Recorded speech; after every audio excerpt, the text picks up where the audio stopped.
Good morning, everyone. It is Friday. It's Red Friday, September 9th. And if you can't tell, yep, it's the first Chiefs game this weekend. Red Friday. It's the kickoff to the season. Thanks so much for being with us here on Facebook, YouTube, and on Twitter.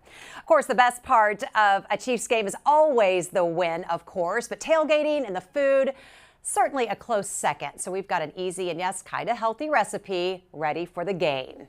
Ever wonder how the health system became the official healthcare provider of the Chiefs? Chiefs President Mark Donovan and our CEO and President Bob Page reminisce and talk about why and how it all began. Plus, we'll take you behind the scenes and tell you how the best fans in the stands get the very best healthcare during the game.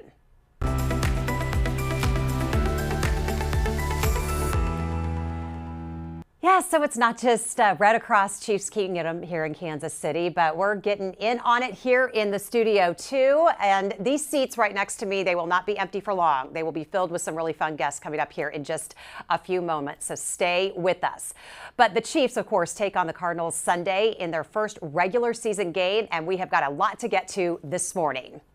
First up, two people who remember very well when the Kansas City Chiefs chose the health system to care for its players, their families, and the fans. They are Chief President Mark Donovan and Health System President and CEO Bob Page. I caught up with both earlier this week. Mark, I just want to start with you. What excites you most about this upcoming season? Well, it's a really exciting time of the year for us just because we've gone through the preseason and it's time to play for real. And when you've had the success we've had most recently, the opportunity to compete for a 7th straight AFC West championship, the opportunity to potentially host a 5th straight AFC championship at GHA Field. It gets us excited internally. I know it gets our fan base excited. Yeah, I think you speak for all of us. Bob, I know it doesn't take a lot to get you excited about sports, especially Chiefs. So what are you most looking forward to this season? Well, I think it's what Mark said. I mean, we've got what a great team. A lot of new faces this year. Had a chance to go up to training camp and see some of the practices. It's a great group of guys. We love our relationship with the Chiefs. I think it's time for football. Everybody's ready to go and time to get the season started. So the University of Kansas Health System and the Chiefs, we know, have had a long-standing relationship. Kind of tell me a little bit about that story. How long has it been? Who wants to start? One of the things that makes this relationship as strong as it is the foundation. For Bob and I to sit down, and frankly, my first meeting with Bob was just to pick his brain on how he was able to accomplish with his team all he had done in really resurrecting the hospital system. And I wanted to learn. And that turned into some conversations about how we could partner and how we could benefit each other. Actually, Jess, you know, I have a memory of, I got a call that Mark Donovan wanted to meet with me. Mark had just come to town, and I was like, why in the world would Mark want to meet with me? And we struck up this friendship. I think our first meeting was at the old Houston's down on the plaza. We started this conversation, and we realized there might be something between our two organizations, and we just kept the conversation going. And the beauty for us was that healthcare in professional sports wasn't very well organized in Kansas City. Mark, you mentioned it a little bit, but Bob, tell me, what does it mean for the University of Kansas Health System to be the official healthcare provider of the Chiefs? We hear it, we see it, but what does it really mean? Well, I think it means a couple things. One, it means that the Chiefs organization trusts us with these incredibly talented and valuable assets they have called players. And so if we're able to prove that we can take great care of professional athletes, then we can also prove to the community that we can take care of the student athlete and we can take care of the weekend warrior. And that's been the strategy all along for us. So Mark, elite care we know extends to those Chiefs fans. So why did the Chiefs decide early on to include fan care? I think one of the really important parts about this partnership is the approach to be comprehensive, and comprehensive in our partnership in every single level of what we do, but also comprehensive in healthcare. So including our fans was a pillar of our initial discussion, and we have both learned a lot about each other. I think the health system has learned about what it takes to care for 75,000 plus people on a Sunday or a Saturday or a Thursday or a Friday. And over this past 11 years now, we've each gotten better and better at it. Bob, same question to you. Why is it so important for the University of Kansas Health System to include those fantastic Chiefs fans when they're out there at the stadium? Well, I think, Jess, it's all about the experience, right? I mean, when you're coming to a game, nobody ever thinks they're going to need health care, but if you're going to need health care, We came in, as Mark said, this was not a marketing deal. This is truly a comprehensive approach. We want to take care of the players, we wanted to take care of the staff, and we wanted to take care of the fans. And we knew if we could do all of that, that would truly cement the partnership we have with the Chiefs. Well, gentlemen, thank you so much for joining us today. Cheers to an awesome season coming up this fall. Well, doctors with the health system were on the sideline during all of training camp up in St. Joe, keeping a close watch on everything from heat exhaustion to injuries. Chiefs head orthopedic surgeon, Dr. Paul Schreppel, cares for high-level players like the pros and those elite student athletes, of course, all the way down to those weekend warriors. While all of his patients can experience similar injuries, he says there is a difference. Yeah, the injuries on these fields probably happen at a higher velocity. I mean, you've seen an NFL hit. It's really unprecedented amongst other sports, but a lot of the injuries actually are at many levels. And so I think being able to care for these guys at this level really helps us take care of those sprains and strains, but also the more severe ligamentous injuries, things like ACL injuries, shoulder instability, MCL sprains, meniscal tears. So those would all be common ones that we take care of. And of course, players are not the only ones who can become sick or injured at the game. Fans in the stands can, of course, suffer a scraped knee or dehydration or even some more serious medical conditions. And it has happened. Emergency medicine physician Dr. Dennis Allen has seen it all. And he joins us live at Arrowhead Stadium this morning to show us around the first aid station. Good morning, Dr. Allen. How are you? Good morning. I'm really good. Thank you. Good to see you. Thanks for getting up early and out there. You have many years of experience in emergency medicine from, of course, here at the health system and then overseeing even drivers and fan care out at NASCAR. I think we have some video of you, and there was a video where you responded to this crash that we're going to see. Yep, that was the one. You responded to that. And then last night you were just across the parking lot caring for folks out there at the Royals game. So what is the most serious condition with a fan that you maybe have had to take care of at a game or any event? We do a little bit of everything out here. When you get this many people together and people want to come to games, they want to go be entertained, so they'll take a bit of a risk sometimes with their health. So we've seen heart attacks out here, we've seen strokes, we've seen seizures. We've had to treat some fairly critical patients, and which is why we put emergency medicine physicians in this care center. So maybe what's more of a common issue that you see? What's the thing that you see the most? And then maybe some advice on how fans can avoid coming to see you and missing the game. Yeah, I think that clearly our most common complaint is probably just they want some treatment for headache, which is fine. I think as far as when we have to evaluate people, we see a lot, especially early in the season, a lot of heat related.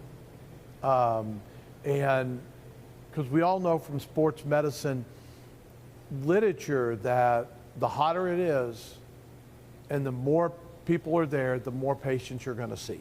And I think that hot, being hot and not taking care of their hydration and probably not taking enough break from drinking alcohol to drink a little bit of water puts a lot of people in our care center.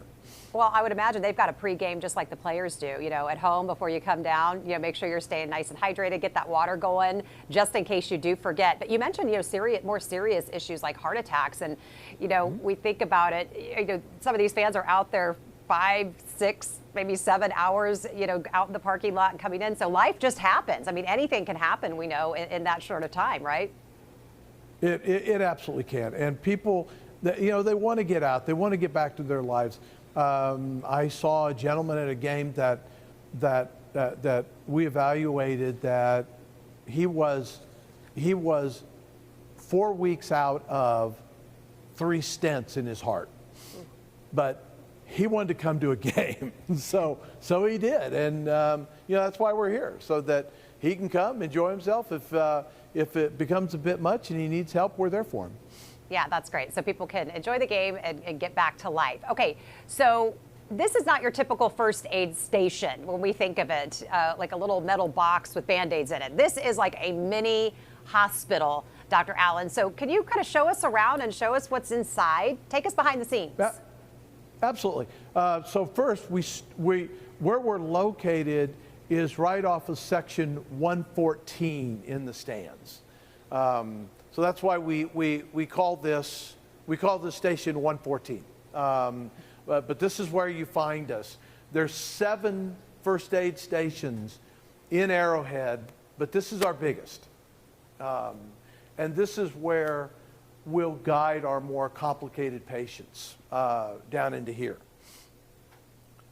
Out in this area is where EMS is the entire game. If we need to transport somebody, they're right here to help us out.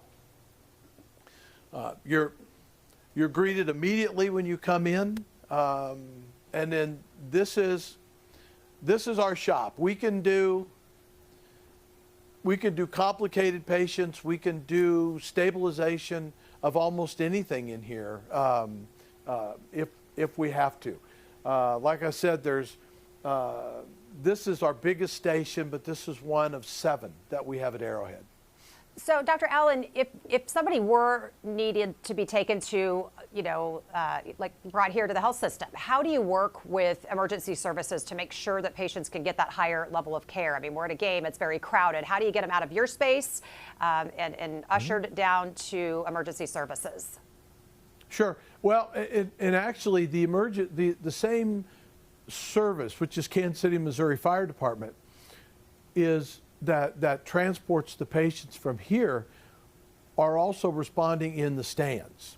So we have radio contact with them throughout the pre and the game and the post game, and a lot of times one of their supervisors is right here. So if anything comes from security, from that somebody needs help, the Kansas City, Missouri Fire will go and do the original triage of the patient, and many times this will be their destination. If we feel like they have to go to the hospital, and that's warranted, and we don't do that much.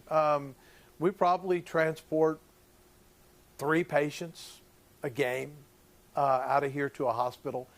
If we feel like they need that, they're right outside the door. They come in. They're probably, if they need to go to the hospital, they're probably not in this first aid station more than 20 minutes.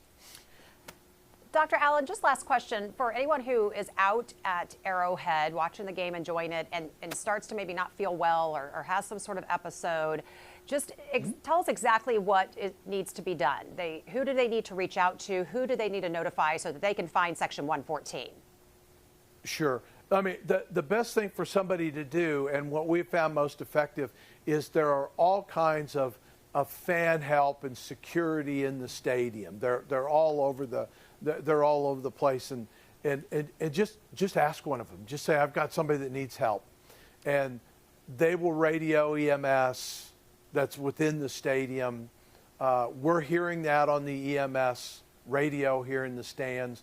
So I think just the fan help people that are here, and security that are all over the stadium is probably the best person to just say, hey, I've got somebody that needs help to get things started. And I would imagine, look out for each other, fans or friends, and if you see something, say something. If you see somebody who might need help, just reach out and make sure that they can find you, right? And that's how we do most of it. Somebody saying, I saw somebody in the bathroom that I think needs help. I mean, that's how it happens. All right, Dr. Allen, so good to see you. Thank you. Thank you for being here and helping us kick off Red Friday. You betcha. Thank you. Thanks so much. Okay, well, as we've been talking about it, Red Friday officially kicked off at 5 o'clock this morning. The Chiefs teamed up with the Ronald McDonald House Charities to sell these red flags. So we've got these red flags, and you can get them at the McDonald's drive-thru. So you see them hanging around our studio. They're very, very cool.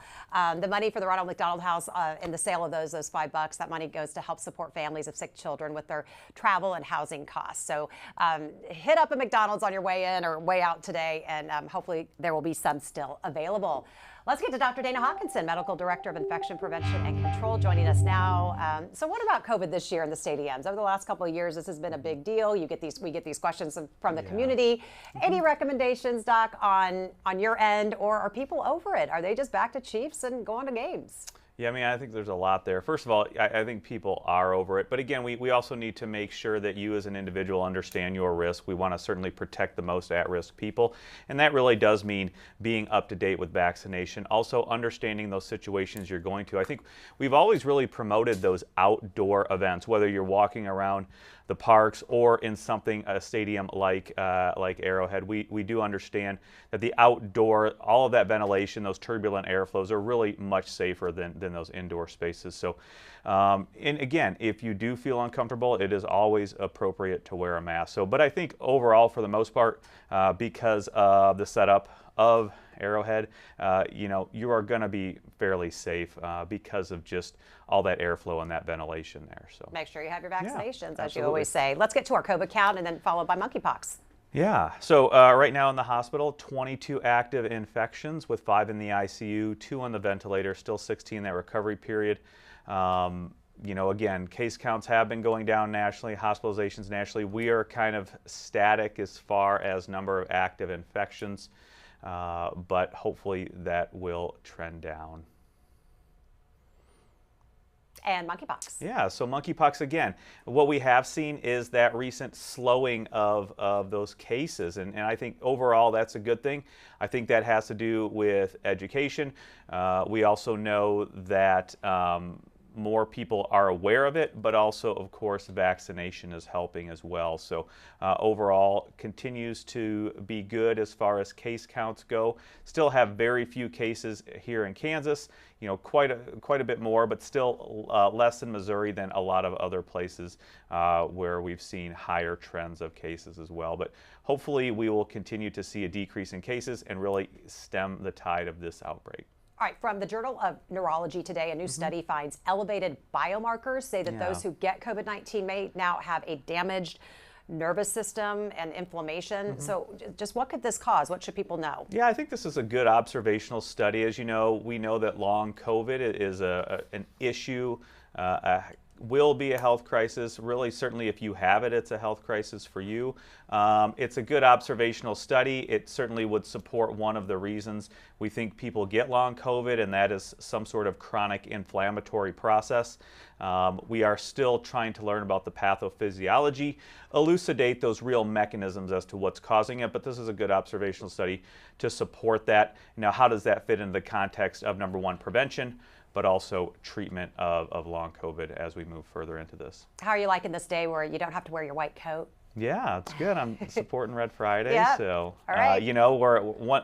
We got to make it through this weekend, but one step closer to whooping the Bills and the Bengals again, and trying to get back to that Super Bowl. So let's do it. Yeah. Let's do it. Doc Hawk, thanks so much. We'll see you in a bit. Okay, do we have any reporter questions on the line today? Okay, well, we're going to get to our next guest. He is one of the Chiefs fans. We love him. We just love him. He's such a great guy. One of the most aggressive defensive players in history. Sean Barber joined the team back in 2003 during his time with the Chiefs.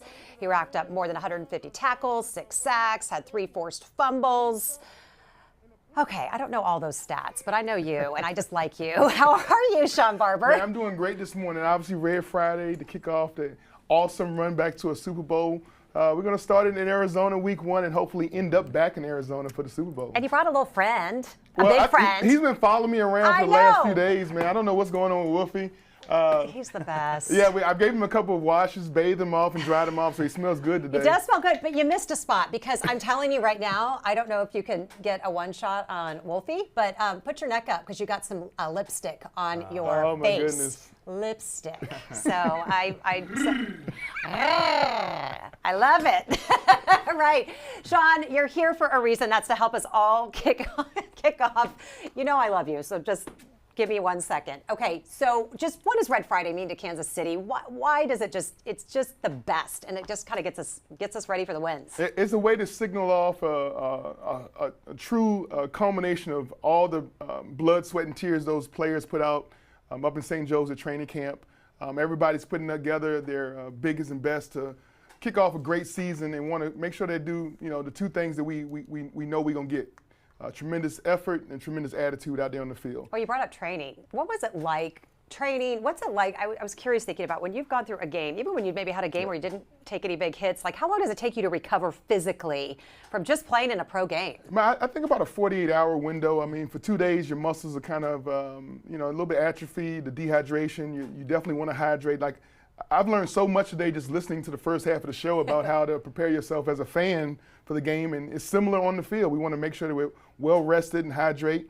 But when you talk about the recovery period, you got to flush out all that them toxins out of your muscles so that you can prepare for the next week's game. Right, you don't have a whole lot of time. You got to get right back up on it. And you have to stay hydrated because you are out there running and gunning it out there on the field. So I know I'm one of those people when he comes out, Sean, I kind of geek out when the wolf comes out. I'm sorry, but that's just how it goes. Do you have any cool like superstitions when it comes to games? Is there anything, or is that like, we don't really do that? But do you have to wear like the same underwear, the same socks, the same this, the same that? You do, I know. Yes, you wear the same underwear every time. They're always washed, but yeah, you do find after a victory, you want to keep the same, see the same look, same swag going into that next game. You want to make sure your socks are the same height and maybe the same colored gloves, whatever it is. Just the same swag. Oh man, just in case. You never know.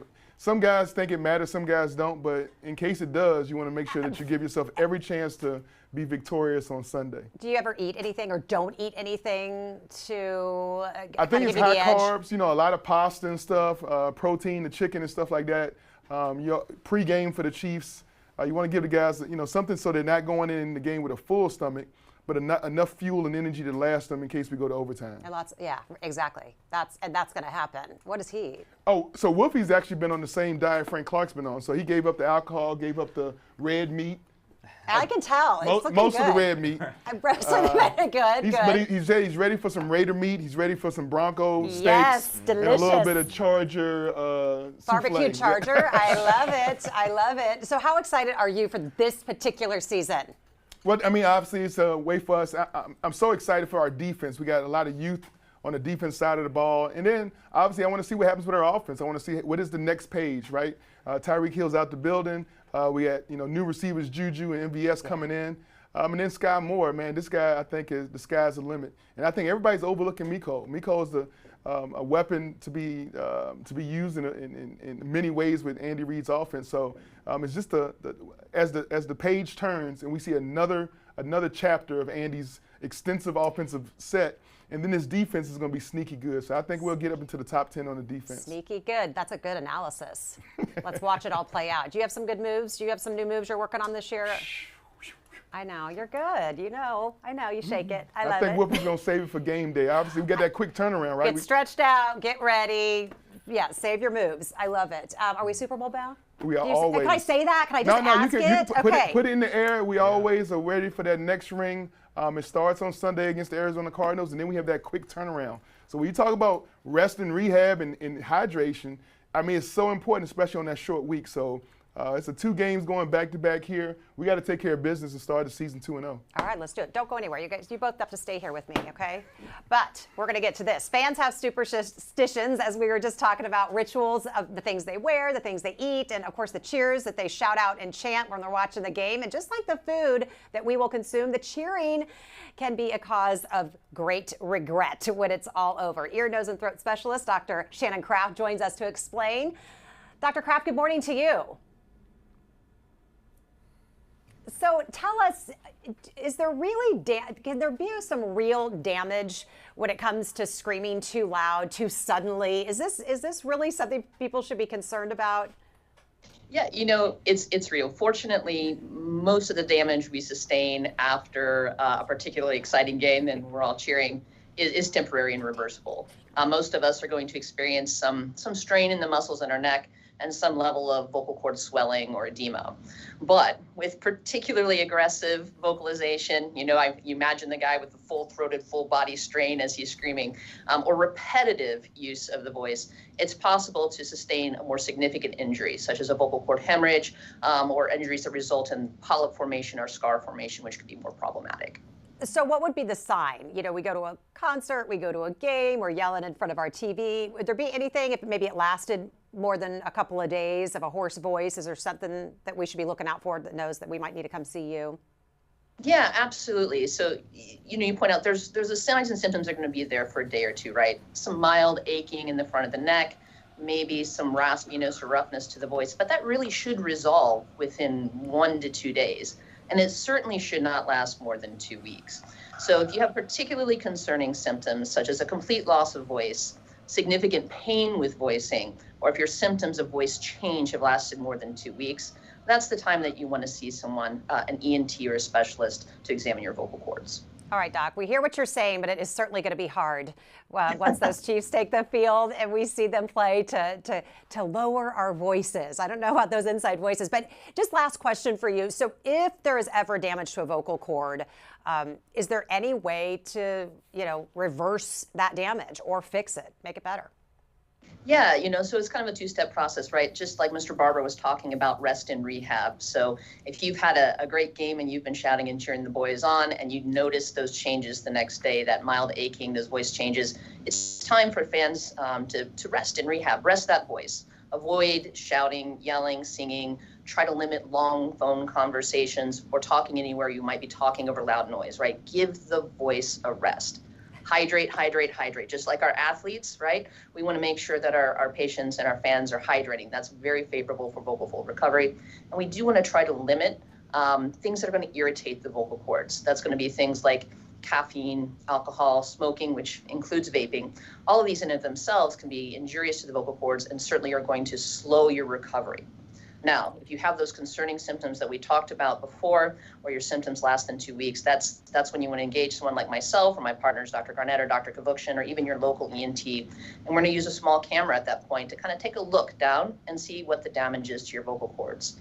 Fortunately, a lot of the treatment is medical and behavioral modification. If indicated, we may use some steroids. Sometimes we use some anti-reflux medications. Sometimes we engage speech-language pathologists to help rehabilitate the voice. Rarely, but occasionally, surgery is indicated, and in the case we work with our patients to get them back to good voicing. All right, everyone, you heard it here. Dr. Kraft just gave you some great advice, so we are going to try really, really hard to take your advice, Doc. Thanks so much. Thank you. Great to see you this morning. Thanks for being with us on this Red Friday.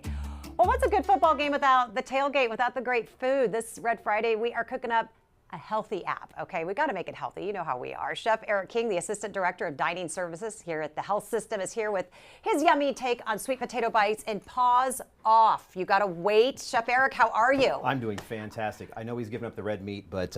He is, but this is good. Little vegetarian. And I have to tell you, people say, oh, come over and watch the game. I'm like, yeah, the game sounds fun. What are you making? Well, what's on the menu, right? Here, these are our loaded sweet potato bites. Really simple recipe. Sweet potatoes tossed with a little bit of olive oil, kosher salt, chili powder, garlic. Bake it for a little bit.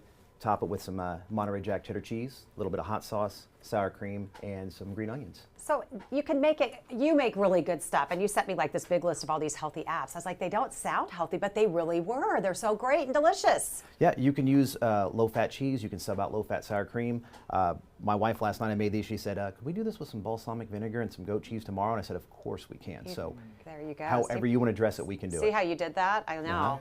Lucky wife. Okay, thank you, because we're going to try those. The three of us are going to try them. Definitely. You're in. We're going to put the ingredients up on the pretty simple ingredients, though. Just if you want to take a peek at that, click on it, and you can make those for your next tailgate or next game. So take a look at that, and we're going to pass that. Let's pass that plate around a little bit. Pass the plate around, and then I'm going to ask you to maybe save a little bit of room for this.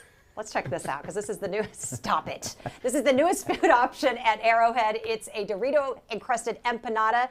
It's made with ground beef, onions, cheddar jack cheese, and avocado crema, all surrounded by crushed up Doritos. Yum. You can find it at the concession stand in section 111. You'll also be able to get some yummy barbecue, of course. barbecue brisket fries, barbecue chili crunch nachos, quesadillas. Are you going to have one? Can I eat one, guys? Yeah, good. Okay. Oh, okay, I'll wait. I'm going to wait. You eat one. You try one first, and then I'm going second. Finally, this morning, a live look at the Truman Sports Complex, where the Royals begin an exciting sports weekend here in Kansas City. But even more important, tonight is Breast Cancer Awareness at the K. Did you know about 1 in 8 women receives a breast cancer diagnosis in their lifetime? So staff from the University of Kansas Cancer Center will be at Gate A to help answer all your questions. You'll learn more about breast cancer with an interactive quiz, plus why 3D mammograms are so important in early detection. Okay, let me try one. Okay. Did Wolfie get one? Wolfie has, no, this is not on his diet. I'm sorry. It's only, oh, that's right. Bronco meat, barbecue bronco meat for you. And that's supposed to be, that's healthy for you? That's what's good? It is. See, I'm telling you. Thank you, Chef. Always good to see you. Thanks for that this morning, and thank you so much for being with us. Sorry, do not talk with your mouth full of food, people. But don't forget, you can catch our updates anytime by logging onto Facebook, YouTube, and Twitter. Go out and make it a fantastic weekend. Have a great Red Friday, and we'll see you back here live at 8 on Monday. Coming up Monday on the Morning Medical Update, 16 million adults experience chronic back pain. I couldn't stand for a half hour anymore. It was altering my lifestyle some. I'm Jessica Lovell. Learn how a tiny FDA-approved device is outsmarting his pain and getting him back on his feet. That's Monday at 8 on the Morning Medical Update.